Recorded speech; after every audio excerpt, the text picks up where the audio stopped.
madaxweyne ku-xigeenka jamhuuriyadda Soomaaliland mudane Cabdiraxmaan Cabdullaahi Ismaaciil Saylici ayaa galabta si diiran loogu soo dhaweeyay degmada Sheekh mas'uuliyiinta iyo maamulka iyo odayaasha iyo waxgaradka degmada Sheekh ayaa waxa ay madaxweynaha kaga hortageen tuulada Galooley oo dhowr iyo 30 kiiloomitir u jirta degmada Sheekh.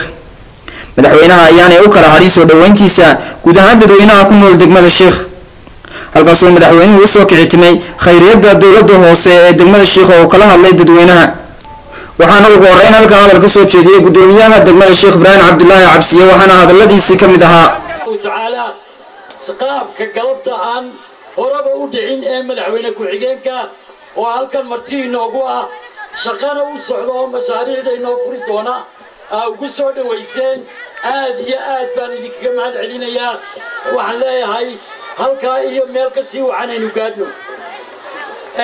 waxaan leeyahay galabta xaggan marka waddadan berbera la eegee dhinaca Hargeysa loo baxo abdaal baa la isugu tagaa, lacagta berbera qaranku wada leeyahayna abdaal baa la geeyaa. waddanka intiisii kalena waxaa la yidhi kulmiye kama jiraya dawladii. galabtaa muujiseen galabta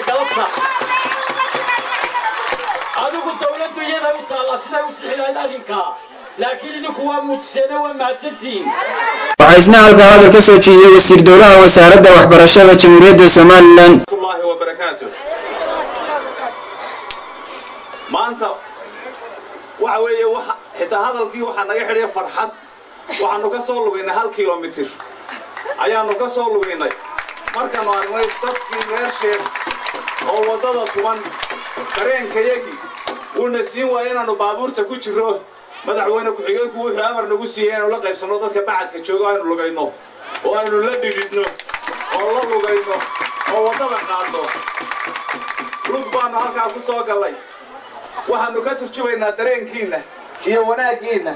sida maayarku sheegay Sheekh ma aha meel looga bartay mucaaradad, waxay meel ku suntan had iyo jeer dimuqraadiyadda iyo nabadii laga aasaasay gobolada bariga halkana lagu qabtay. halkan iyo Boorame ayaa budigu ahayd. shirkii Liibaan baa lagu qabtay. intaas oo shir oo wanaagsan oo Soomaaliland midadal ahay baa lagu qabtay oo Sheekh lagu qabtay. ugu dambeyntiina waxaa halkaa hadal ka soo jeediyay madaxweyne ku-xigeenka jamhuuriyadda Soomaaliland mudane Cabdiraxmaan Cabdullaahi Ismaaciil Saylici oo halkaa kala hadlay dadweynaha degmada Sheekh waxaana hadaladiisii kamid ahaa assalaamu calaykum waraxmatullaahi wabarakaatu.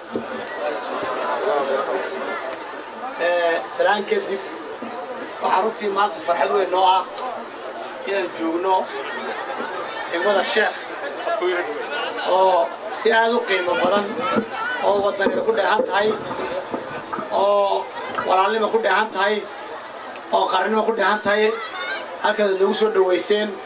marka hore waxaan aad idinkaga hambalyeynaa soo dhaweynta fiican ee noo samayseen ee sharafta leh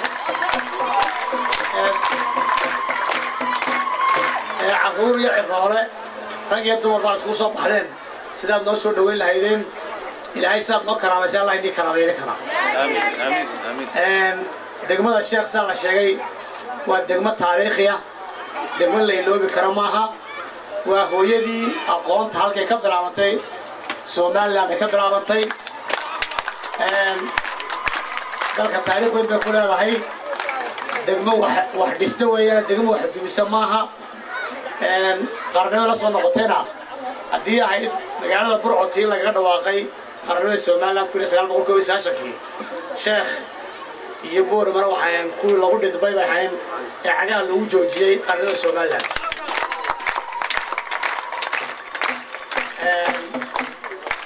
haddaad isyaartiraadeen xagga galbeedka la idinka badan yahayna la idinka badnaan maayo. madaxweynaha jamhuuriyadda Soomaaliya Axmed Maxamed Maxamuud Siraayo halkuu qaranka lagu qabto wax ka bilaabay iskuulkii uladiisii ilaa kalaaska 7 ka baxayay. Sheekh waxeedo meel loo iloobi kara maaha. Sheekh waxa ka mid ah 5 degmo horeysay ee maartay mashruuca JBL ka bilaabo. imikana wuxuu marayaa gobol ee waddanku 8 degmo mashruucaasi marayaa. meel wanaagsan bay noo marayaa oo mashruuca dowladda ay se kaashadaan 5 hay'ado UN-ka 5 dawlad ama 6 dawlad saaxiib barnaamij naga caawiya deeq-bixiyaal naga caawiya dawladda dhexe iyo dawladda hoose intaas ay isku kaashataan. waa kuwa horumarka ka sameeyay mashruucaas ka sameeyay degmooyinka Soomaaliland.